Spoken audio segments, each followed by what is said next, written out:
Good morning, good afternoon, and good evening to all of our attendees joining us today for this latest Data Science Central webinar. This is Bill Vorhies, your host. I'm the Editorial Director with Data Science Central and also Chief Data Scientist for Data Magnum. So I'd like to start off our event today by thanking DemystData for sponsoring today's event. DemystData is a longtime supporter of the Data Science Central community, and we're honored to have them sponsoring our event today. Now, today's webinar is entitled Transforming Third-Party Data into Actionable Insights, and that'll be presented by DemystData. But before we begin the presentation, I'd like to briefly review the format for today's webinar. Today's event will be an hour long. We have two presenters who I'll introduce in just a minute. There'll be 10 to 15 minutes of Q&A following the presentation, and this event is being recorded and will be available on datasciencecentral.com later this afternoon following today's live event. Now, I'd also like to encourage our attendees to provide questions throughout the presentation, as we'll be reviewing and presenting them on your behalf during the Q&A portion of today's event.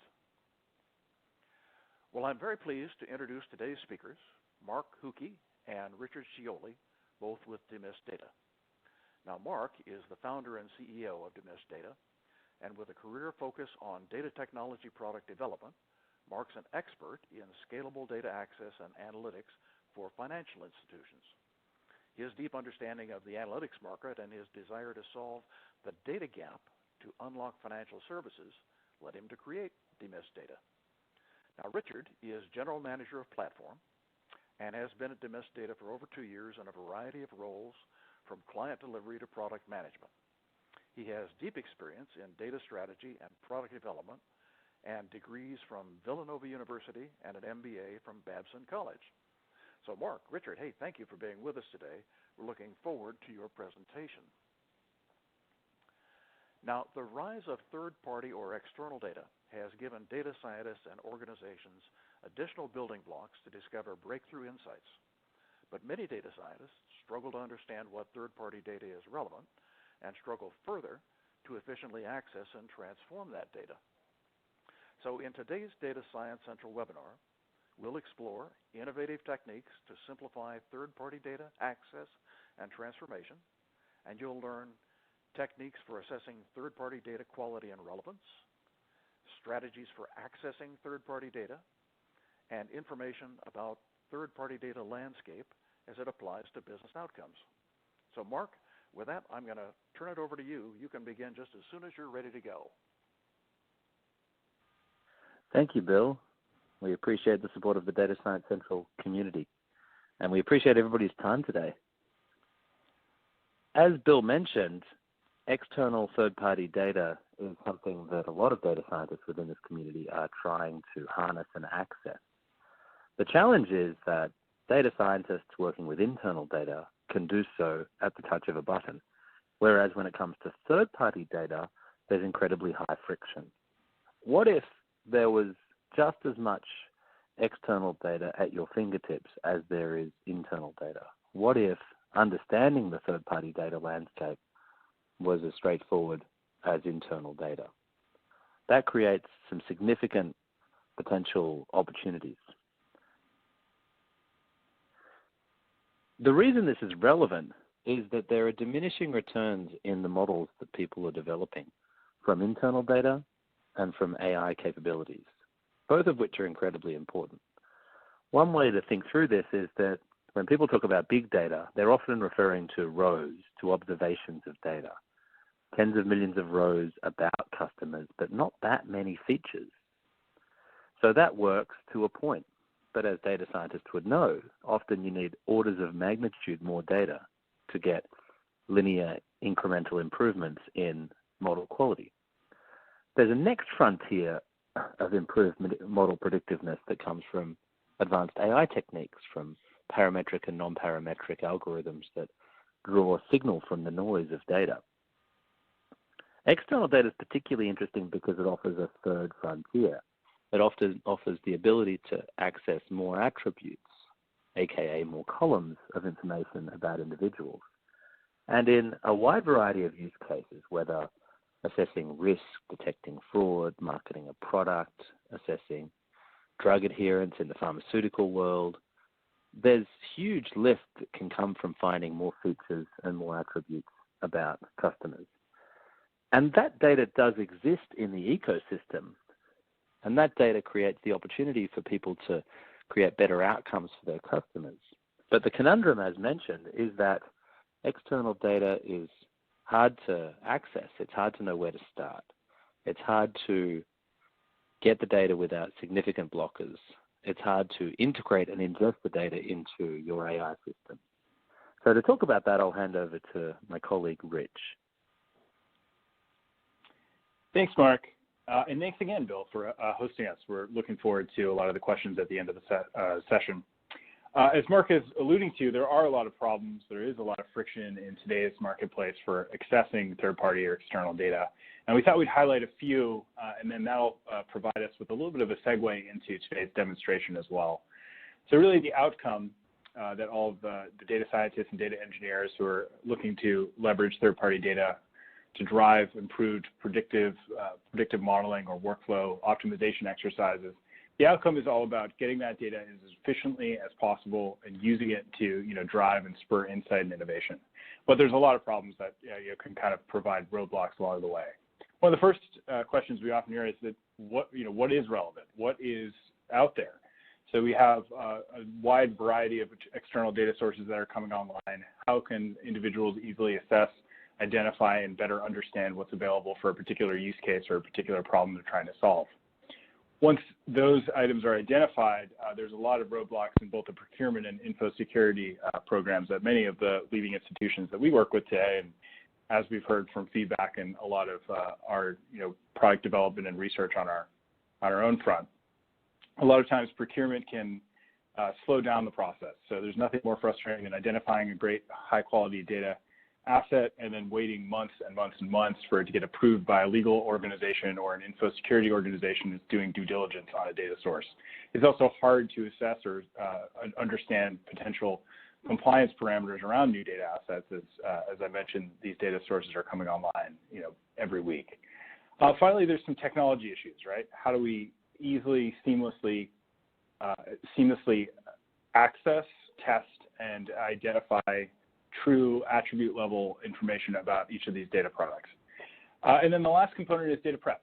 So we know that data as it comes can be unstructured or it can be a little messy. And today's demonstration is really just to address that topic. When we get these different third-party data assets that might be coming in a lot of different formats, how do we take those different disparate data sets and start making meaning from them by preparing them, cleaning them, getting an input file prep so we can get the best quality data back? So with that, I'm going to pass it back to Mark, who's going to walk through a brief demonstration.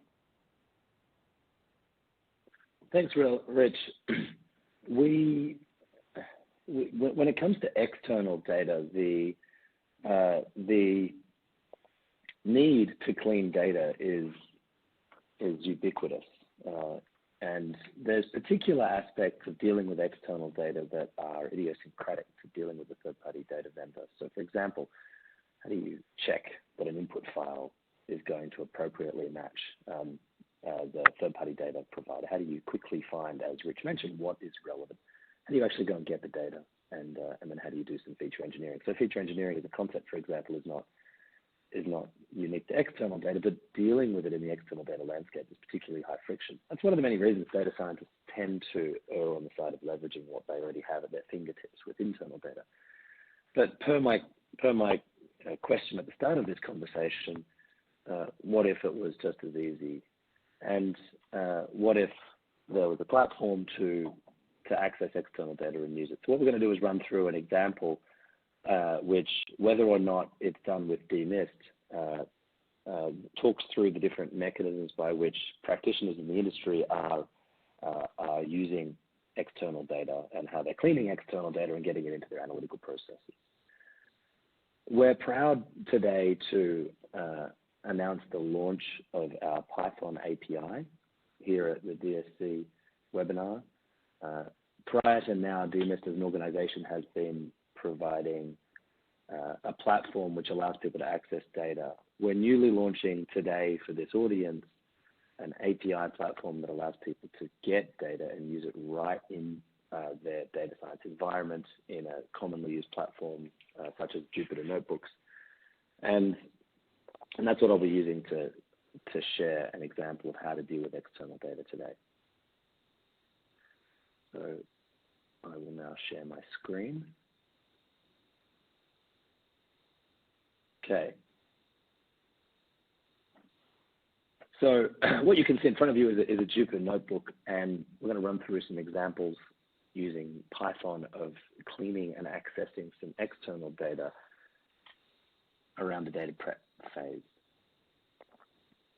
As a starting point, what I'm doing here is loading in a Demyst library from pip, which is available, and then loading in a sample of input data to which we wish to append external information. You can see here some fictitious PII records. So if I was at a lender, at a bank, an insurance company, these might be customer information records to which we want to discover external data and append external data. So the first question is, as I mentioned on the feature engineering slide, the first question is, how do I make sure the data is ready and prepared and cleaned in the right way? Well, the keys in matching external data are particularly important. And here we've done some simple validation. We have found that we probably need a street address if we're going to provide a rigorous view of somebody's address. That seems to be logically missing here. And as a data scientist, we might look at this and say, well, actually, there is a street address here, but we need to rename it, let's say, because the third-party vendor expects street and not street address. So there's some basic process of working with a pandas data frame to rename some columns to what they need to be named, in this context, street. Next thing might be some simple validation, and then we go back and we check that we've cleaned the input data. This is pretty simple stuff that is part and parcel with every data science initiative. There's always some input data cleaning prep. Next, we get to the meat of what we might want to do, which is say, okay, whether we're outside of a Jupyter Notebook and the Demyst platform, or whether we're just inside the Jupyter Notebook and the Demyst platform, we want to go and find what could be matched to this data frame. What could we get? And what is out there associated with this PII? And what would we recommend? Now, the Demyst platform allows for a mechanism to go and assess and search among available data sources, very common third-party data vendors are available, and these are vendors that institutions often frequently work with. And people say, well, I want to go and find what data Telesign might have. Telesign's a great data provider that has information about phone matching, just as an example. And this UI platform here is what that would look like for a UI user, but right in the data scientist workbench, in this context in the Jupyter Notebook, we can do the same thing, which is for this input file of customer data, what could we get? How do we get lat long from a Google Maps API? How do we get from info group information about individual demographics? Infutor is a wonderful vendor of PII validation. So we can find out that the name, address, email, phone, etc., is internally consistent. That can be great in use cases like fraud. So we're saying within a single environment, for these 100 records, here are just hundreds and hundreds of sources that we might be interested in appending. The next step is we've cleaned the input data, we've found out some sources that are interesting. How do we append those sources to the data frame right into our workbench so we can do some analysis and feature engineering on top of it? And what this is doing is saying, I want to get these, I've read through the metadata, I'm interested in 3 different products: White Pages Pro, Find Person, WrapLeaf, and InfoConnect Individual. And this is consuming some credits. Credits are a currency on the platform to go and access data. It's appending the data. And then let's go and check to see if it's done yet. It's saying, well, I haven't finished enrichment. It's still processing on a transaction by transaction basis, so we have to wait a little bit. There's ways to set it to synchronously wait versus asynchronously wait. So we can kick off a job here, whether it's 5 records or 5 million records, kick off a job. You can see some of them are still going, but white pages seems to have finished. So we're waiting for it to finish here. And this kind of workflow, to put it in the context of the data scientist's toolkit, would be part of a regular external data enrichment process to access data. Okay, we're down to 1, Info Connect here, which is still processing. Great, looks good. Let's have a look at some of the data right in a data frame. So no downloading FTP files, no talking to third-party data vendor salespeople, no manual InfoSec diligence processes, but we've gone and we've compliantly got access to raw third-party data into a data frame. And we can see here information from white pages appended to that fictitious PII record. Okay, what now? We mentioned some of the data cleaning that's very, very common and best practice in the context of external data. How do we clean what we got back from white pages and Rapleaf and Info Group? Let's have a look at some of the things that come up quite commonly. First, we want to have a look at the attributes themselves and have a look at some of the basic quality statistics on attributes. And these are statistics that are particularly relevant for third-party data. They don't always come up in internal data management, but they're very important.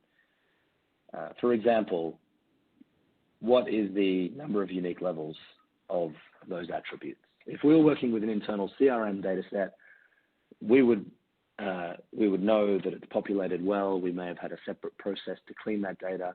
When it comes to third-party data, we don't know whether it's every level of the record is the same value, or whether there's a lot of unique values. We don't know whether the match rate's good or not good. We don't know the impact of those data attributes. So we start by looking at match rates and number of unique. And then very often what happens and what's best practice is data scientists then go and start to apply their own logic on top of these attributes, which represents a use case centric set of external data, either heuristics or models, in order to triage and determine what data is relevant for me.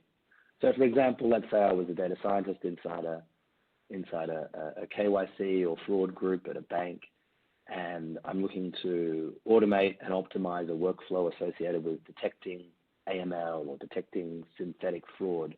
In a situation like that, you want to be very strict around making sure you only use data that has a high fill rate, a high match rate, is truly unique, is truly matched to PII. And so that's where we might set one set of queries and constraints around the quality of the data that we want to use. By contrast, if I was a data scientist inside a marketing analytics group, optimizing zip level product presentment, you might be much looser with respect to the constraints on deciding which attributes to use. It might be okay to have messy data. It might be okay to have low match rate data because we're dealing with averages and segments. So the process of filtering and triaging external data is custom and specific to the problem that's being modeled. In this context, we've gone and filtered these 3 data vendors for attributes which meet these 3 constraints, and you can see we're now down to a subset list of attributes and some details about what those attributes are. We can go and have a look at those in a bit of a different format, and then have a look at what the data looks like just for those attributes. So that's by itself step 2, which is we had the problem of cleaning the input data. We had the problem of discovering and appending and matching high quality external data. And we had the problem of filtering it down to just the data that meets the external data quality constraints. And we set that up whether we're doing one project or ingesting an entire data lake's worth of data. The next problem is feature engineering. How do we deal with feature engineering in the context of external data? Here's a really common example of what best practice is here, which is one of the great benefits of dealing with external data is we don't have to be locked down to a single source of data. And so just with this data file, we look at ages, estimated ages of these individuals. And on a per record basis, we can see that there's some different data, which is not entirely surprising. Different data providers aggregate and estimate data in different ways, and they all come up with slightly different answers. And that by itself can be interesting information that we want our models to capture. But we have to feature engineer it so that it can be usable, because what we can see here is the white pages version of age has some null values, and it has a string, 50 to 54 and 65 to 69, whereas wrapleaf has some null values as well, but it's a numeric. And then the age range high has more missing values, also a numeric. InfoConnect isn't populated. Now, that I'm not necessarily reflecting on these vendors being good or bad. That's not the purpose of this conversation, because you'll recall we put in randomized PII in order to get this. So this is just a demo of a feature engineering question that comes up in the world of external data.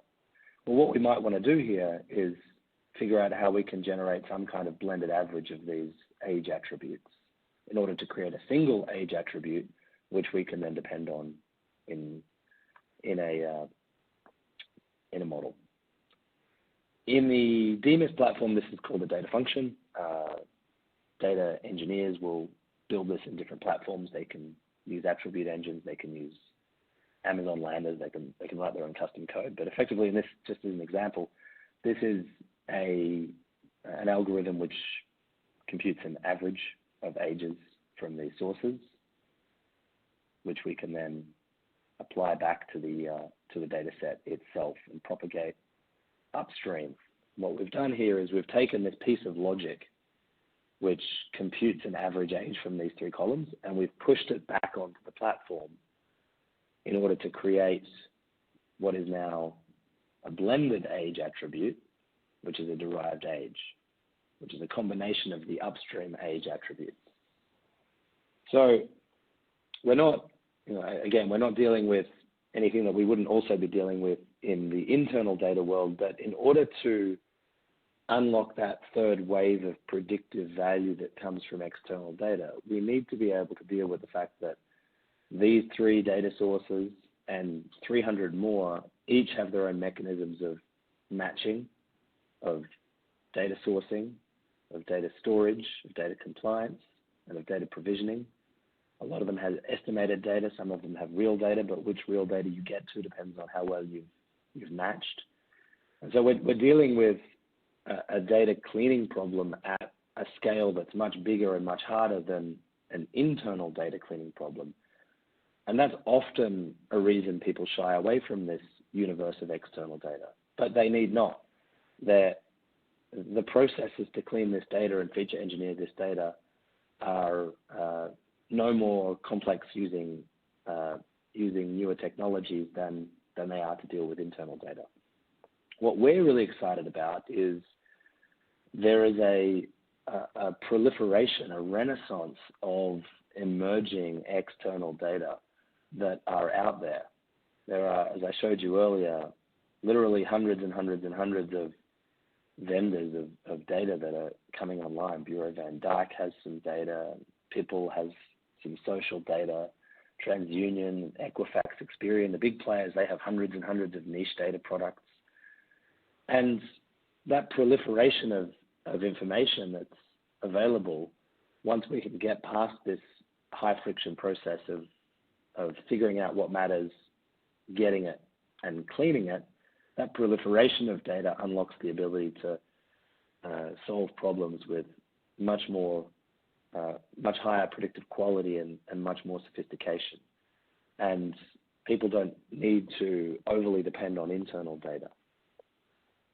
So that's an example of an end-to-end process of getting some data and cleaning it and appending it back so that we end up with just one attribute which can be used in a model across 3 sources. Now, of course, what we want is hundreds of attributes across hundreds of sources, but that's an extension and expansion of the same type of data access and cleaning process. I'll jump back here to give a little bit more context on what we've shown, and then we'll switch back to the webinar screen share here. Just wanted to add one slide here. What most data scientists are going through is a pathway from determining the problem they're solving, getting the data, choosing features, optimizing a workflow, and then deploying and implementing solutions. We've really just focused in this conversation on chevron 2, 3, and 4. How do we get the external data? As our team understands and our clients' teams understand, and everybody in this webinar probably understands, solving that problem of data access and data cleaning is often one of the hardest and most impactful parts of the value chain and the problem. And so solving that means people can create outsized returns. So I will end the screen share here and switch back to Bill. So Rich, if you could perhaps take the group through some of the common use cases around this. Yeah, thanks, Mark. Sounds great. So, we walked through a little bit of the how, right? So how do I get data? What do I do with it? How do I clean it? How can I prep it? How can I make it relevant and ingestible in some sort of predictive modeling exercise, or maybe it's a workflow optimization exercise. But then there's what. So what do I do with it now? And we thought it would be interesting for the group to share some common examples. And I'm happy to talk a little bit about the first stage of the process, which is problem definition, hypothesis generation, for some ways that we've seen either our partners or customers using external data to impact business outcomes. The first one's really what we've seen is fraud. So fraud in a classic sense is I'm applying for a loan and I don't exist. But we're seeing a lot of emergent cases of things like synthetic fraud, which is I can purchase on the dark web information about an individual, maybe piecemeal, so I can get an email or I can get a name or a last name, and maybe I can scrape some stuff from Facebook, which, by the way, I was just hacked on personally. So you can find certain pieces of information and then build out a rounder profile by inventing others. So maybe I know I'm Richard Scioli and I have this Facebook profile. I can assign myself a fake birth date, and then I can start applying for credit or going online shopping. So as fraudsters are emerging, a lot of these external data proof points can become very relevant and indicative. You'll start to see in the marketplace, fraud screens and verification processes becoming more sophisticated. So as an example, recently a bank we were working with deployed a new kind of KYC process. I had my credit card. I actually bank with this bank. I had my credit card, taken by a fraudster. I called in, and they knew the mascot of the university of which I attended school. So you can start to build out some hypotheses that can help build rounder 360 pictures of a location, a person, or a business, and then you can use those as as indicators for whether somebody's actually themselves. We work with a lot of institutions that are digitizing processes. So here you have digital lending as an example, but this is really applicable for any sort of application workflow. You can think about any time we hear the term minimum friction underwriting, minimal friction processing. Folks are basically taking procedures in which they are doing heavily manual work. They have operations teams and call centers. They're scanning documents. They're taking documents in. And then they're actually taking those processes and replacing them with external data, and they're finding a lot of business impact and lift through the reduction in overhead and also just speed to delivery. So a lot of the market leaders that we work with and we see in the marketplace, like you are probably familiar with companies like Quicken Loans who have Rocket Mortgage, which is a nearly instant process. I know it's not a click of a snap of a finger, but it's a nearly instant process. These are really kind of the standard bearers, these fintech companies that are bringing forward, at least in the finance and insurance space, this sense of automated and automatic decisioning and workflow optimization. So the industries across the board are really getting pushed to do this, and one way that people can go out and get the data assets they need to make smarter, less risky decisions is by going towards external data. In insurance, insurtech wasn't a term I was even familiar with like 8 years ago, but it's really been a booming segment. And it's actually one of the segments that we work with that is using external data in some of the most interesting ways. So as Mark was alluding to, new data assets are coming online nearly like every week, and they're coming online from places that were previously not categories. So you can think of some of the challenger data assets that we're looking at. Folks are looking deeply into geospatial assets. So what can I use with satellite imagery? Can I better assess and can I clarify and define that this structure has a swimming pool, which would be a risk indicator that I would want to be aware of. If I'm underwriting a small business policy, can I give a predictor of growth? Can I understand and see maybe what the foot traffic patterns are by a small business? And can I use that as a proxy for risk and risk assessment as I look to underwrite that policy? So people are using a lot of these data sets. We're particularly excited. We found a lot of good applicable use with that geospatial segment. There's always the tried and true data sets like the verification and kind of KYC type, which is for those who are maybe not in the financial services sector, that's know your customer applications. But then there's also emerging data sets that we're seeing that we're also very excited about. Optical character recognition. Can we take bank statements or documents that are PDFs and can we pull letters from them and actually construct applications? We're also very keen to see how the Internet of Things affects different industries. If we can model and track people's consumption behavior through sensors, maybe there's some predictive elements that we can dig in on there. The final bucket we talked about before we kind of get into some of who we are and how you can access and take a look at some of the data assets that we have yourself is marketing. So as we see marketing emerging, it's usually a leading user of external data assets, just trying to find and develop some sort of competitive advantage in the space. All right. Thanks, Rich. I just want to add to that that independent of the use case around external data, there's a common thread around external data where, I'll jump back to this in a second, where the value of external data in the context of that use case is very uncertain. And data scientists are really trying to do what we just showed in the demo and figure out what is the importance and predictive value of each attribute in the context of that use case.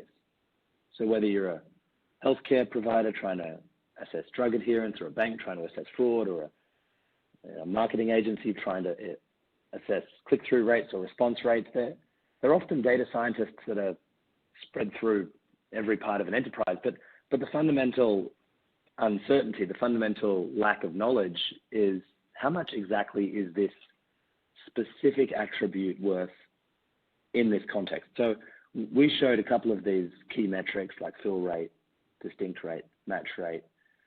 We recommend people also determine outlier, stability, so how stable is the data, what's the supervised value, so the predictive value in the context of a use case, and what's the unsupervised value, so how different is this data to other data. Until data scientists can get this well understood on a per attribute basis, they can't use external data as freely as they do internal data because it's unclear what is being tested. And the challenge that represents for data scientists is if they're at a large organization, they might have to go through six to 12 months of internal conversations and information security processes prior to even knowing whether the value of the data is very, very high or not. It might be incredibly valuable. It might be complete vaporware. And the problem that most practitioners have is that they can't answer that question until they've done 6 months of work. And that's where Demist often comes in to help. Yeah, thanks, Mark. That's helpful context, and I think it kind of rounds out the picture really well. Just a quick summary about who we are. We thought we'd dive into the content first.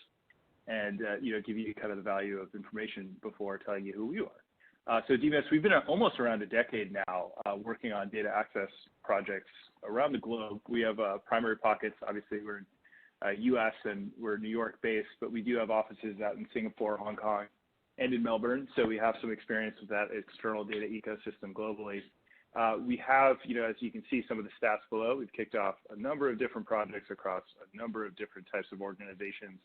We really have a specialization in financial services and insurance, but working with some of our leading consulting partners, we are kind of getting pulled into a lot of different areas. And as you can imagine, a lot of the use cases applicable for a leading bank or a leading insurance company could actually translate very well into other segments. So a little bit about us, but the point of the day is data and data strategy. We do, as a part of our partnership with Data Science Central, we want to grant early access, and we're going to kick off a competition for use of external data.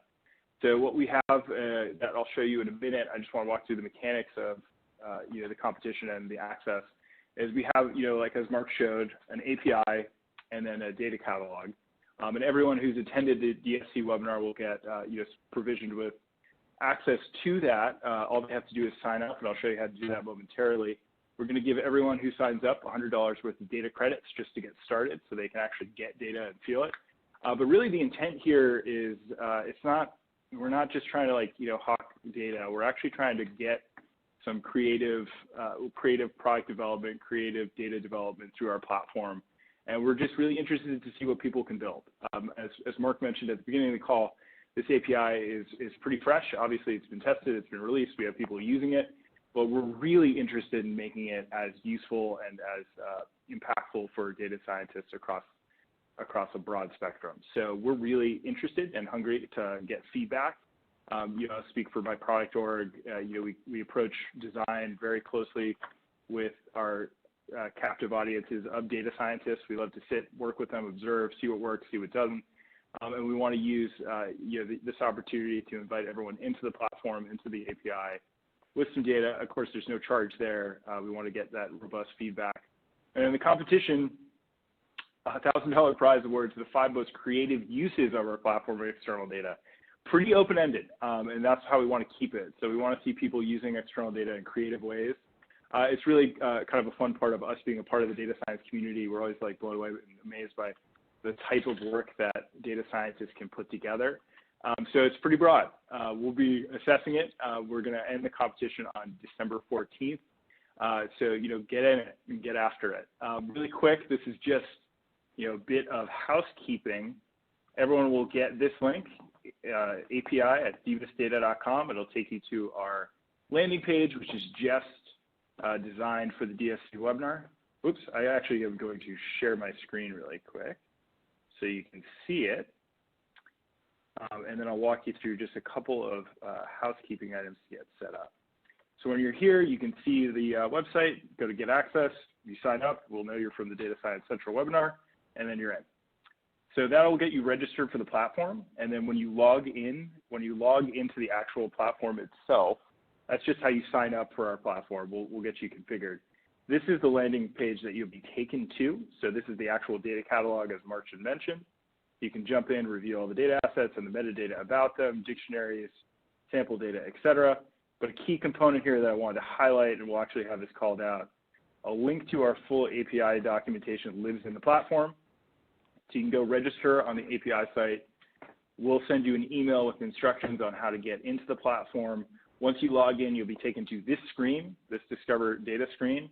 And if you want to go directly to our API documentation, get data via the Jupyter Notebook, you can click the link here, and you'll be brought right to our API documentation to get set up. So that is the process for getting access to the platform, and I will kick it back over here and unshare my screen.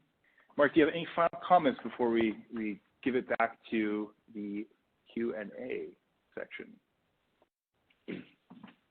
Just that we're excited about the emergence of the incredibly impactful external data assets that are coming online, and our appetite to help people touch it and use it is boundless. At the same time, we talked about the technology here around data engineering, feature engineering, data access. That's all the fun stuff. There's also all of the really, really important data governance and compliance aspects of the process as well, which can't be overlooked, which is dealing with the information security processes, which is a critical aspect of this. Suffice to say, it's something that we do as an organization and provide a one-stop shop service for that, so people don't have to go and onboard and diligence third-party vendors. We welcome any interest and conversations around that. But really, what we're trying to do here today is engage the data science community and get people more hands-on in using the data, and start to iterate with the community around what could be done with data. So with that, Bill, maybe I'll hand back to you with respect to any questions. Well, Mark, Richard, thank you for that excellent presentation. And while we get started with today's Q&A session, I'm going to leave up this screen for Mark and Richard in case you'd like to contact them following today's webinar. I want to thank the audience for their participation. Had a lot of questions that have come in, and we'll do our best to get through all of them in the time remaining. So let's get started. Mark, Richard, dealing with external data is obviously fundamentally different for a data scientist than dealing with internal data. How do data scientists work with external data today, and presumably then how does Demyst change that process? Thanks, Bill. Well, today is like the early days of visualization or the early days of predictive modeling, where today data scientists work, because of the high friction of the process, they work quite infrequently with external data providers and data vendors. So every 3 months, every 6 months, every 12 months, they'll often execute a study, look for some incremental lift.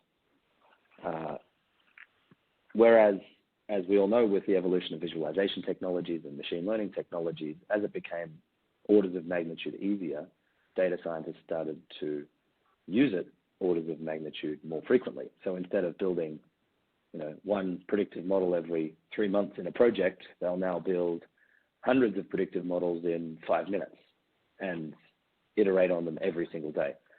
So that's what we're doing in the world of external data. Is today, people will often use it quite infrequently, and they'll tend to focus on the data that's available at hand, internal data, whereas in the future we see it being used far more frequently once the marketplace for data becomes lower friction overall. Once it's easier to understand the value of the data that's out there, there'll be an overall increase in usage and an increase in the frequency of usage as well.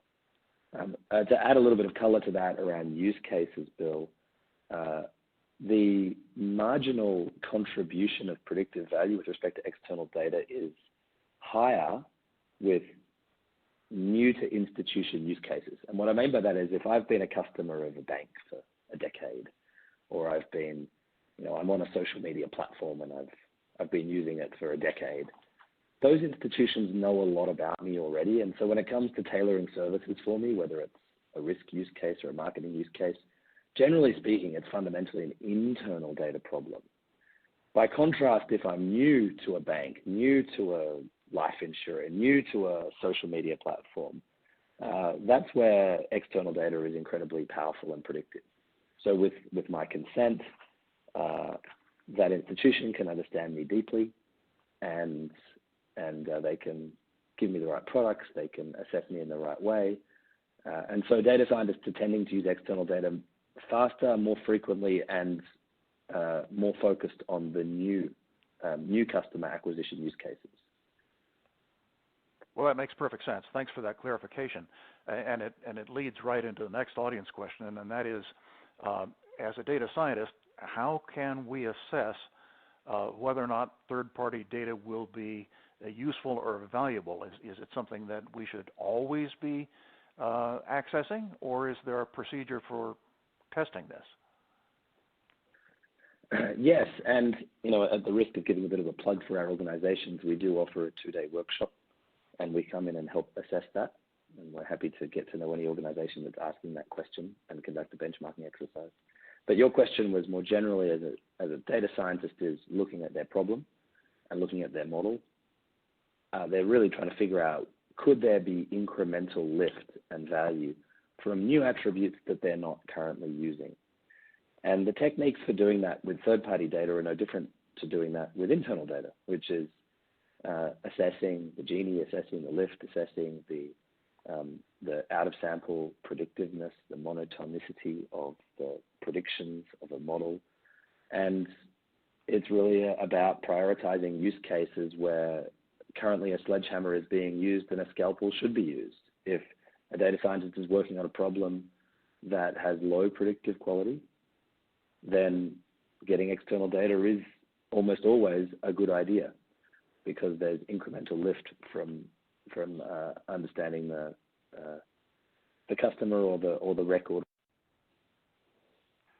Okay, well, thank you. And you know, one of the questions that occurred to me personally is you talked about having hundreds and hundreds of data sources, and I saw briefly that you had a data catalog. Is there a fast way for me to get into your reservoir of data and find the best source for some particular type of information that I'm looking for?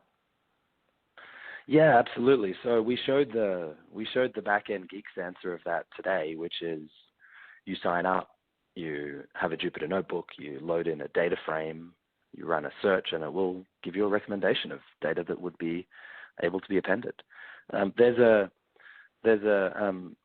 UI version of the same process, which is going in and doing a search for data on a source by source, tile by tile basis, reading about it, learning about it, running an append. And for the individuals who want some support with that, we also have a team that does that for a living. We help run data matching, data testing, and conduct data recommendations, not just one time, but forever. Increasingly, what we're finding is data scientists are setting up processes whereby this testing and assessment of the data landscape is not just a one-time thing. Imagine a world where you run a POC every week forever. Because what happens is these data sources, they get better. Their match rates improve.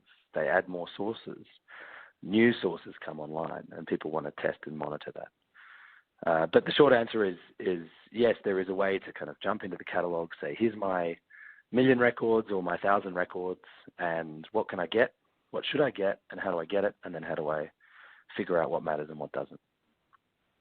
Oh, terrific. Oh, thanks for that clarification. You know, you touched briefly in one of your slides on the issue of compliance and governance, especially around sensitive data. Obviously, there must be a lot of PII in these sources. Does your platform control for that? Does it allow for control, or is that still something that I need to do locally for governance and control?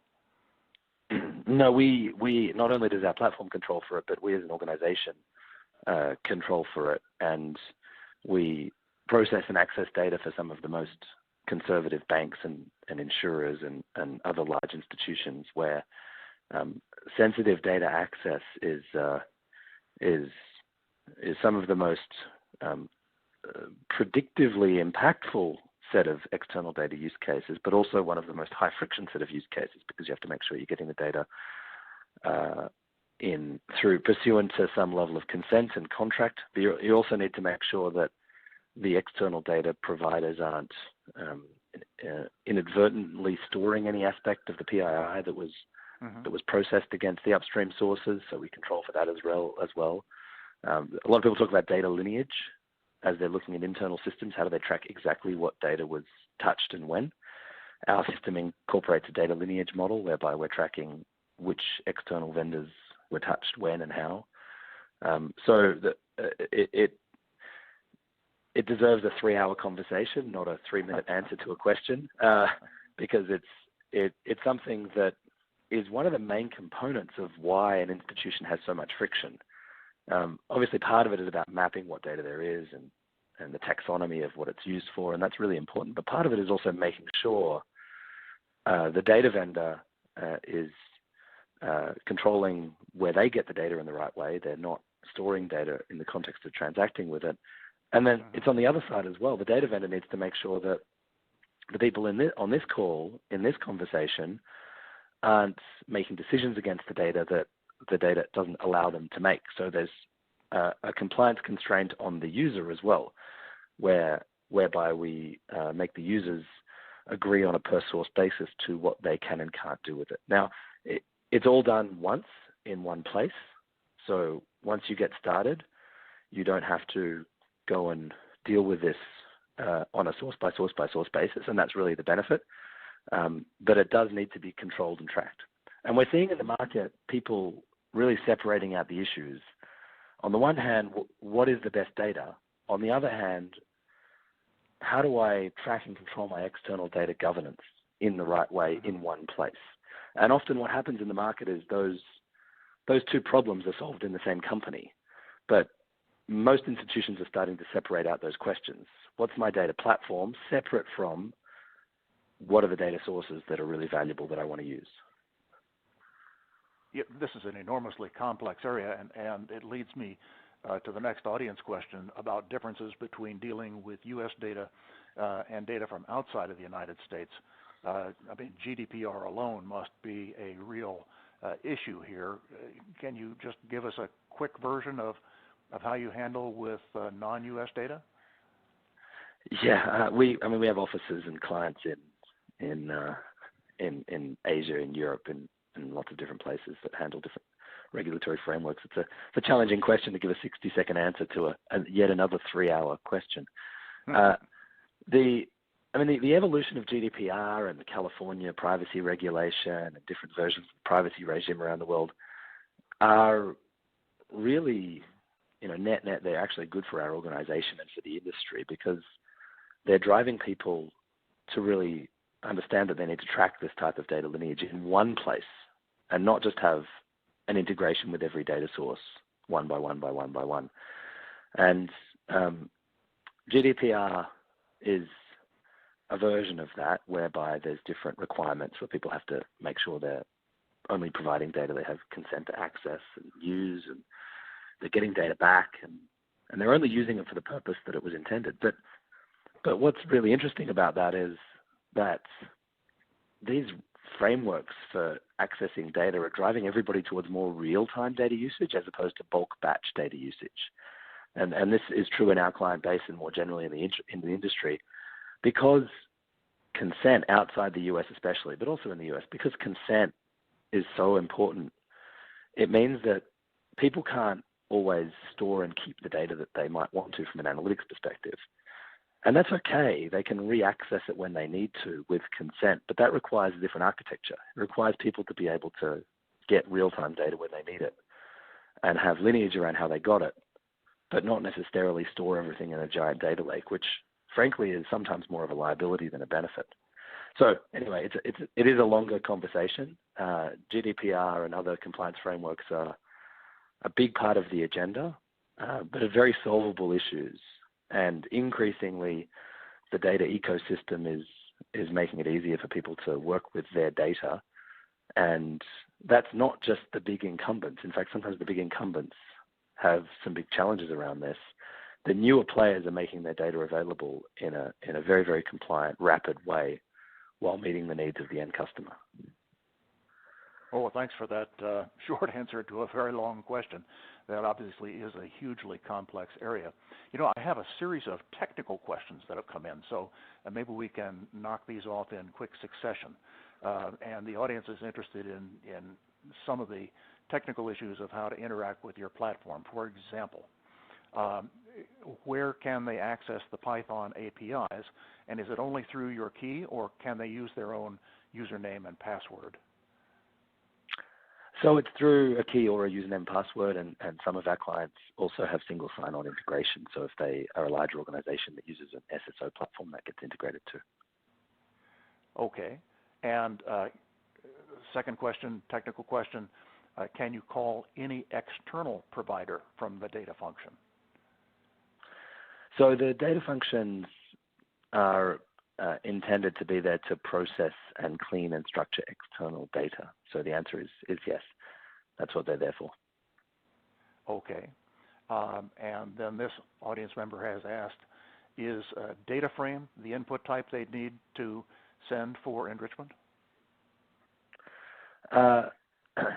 Yes, that's the most common with the newer API platform.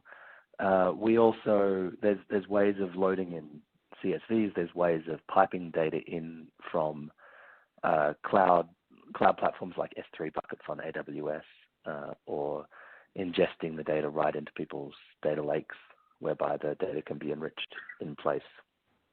Generally, okay. The most common is through API, though. All right.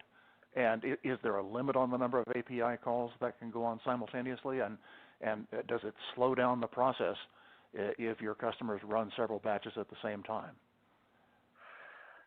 So there are rate limits on the upstream sources, depending on the commercial constraints. So what I'd recommend to the audience here is if you want to run 100 records, 1,000 records, 10,000 records, understand the value of data, then sign up for the API, get going, call us if you need help. If you want to run 1 million records, it's worth giving us a call, because we can automate the processes and unlock those rate limits. That's really often a commercial issue. It's about paying more for higher capacity. So there's no theoretical technical rate limit, because the data enrichment processes are heavily parallelizable. We pull from data sources in parallel. We also pull different chunks of the data frames in parallel. But there are rate limits associated with the commercial constraints. Well, Mark, Richard, thank you. Those were some great answers, some very good questions. And for those of you that asked questions that weren't answered today, we'll be sending all the unanswered questions to Mark and Richard and the DemystData team so they can follow up with you after today's event. Now, I have just a few quick announcements. If you'd please mark your calendars for December 4th, that's our next DSC webinar, which will be AI models and active learning. Also remember that today's taping will be available for on-demand viewing later today, and you can find that on the home page of Data Science Central in the webinar tab located at the top of the page. And by the way, all of our past webinars are available on demand at datasciencecentral.com also. So if you haven't had an opportunity to take a look at them, I encourage you to view them. They provide some very useful insight into a wide variety of topics of interest to our data science community. Well, this brings today's webinar to a close. I'd like to thank our audience for their attendance and thoughtful questions. A special thanks again to DemystData for their sponsorship, and particularly our speakers today, Mark Hookey and Richard Scioli, for their insight into today's topic. This is Bill Vorhies. I'm very pleased to have been your host for today's event. I look forward to seeing you all again on December 4th. Have a great day.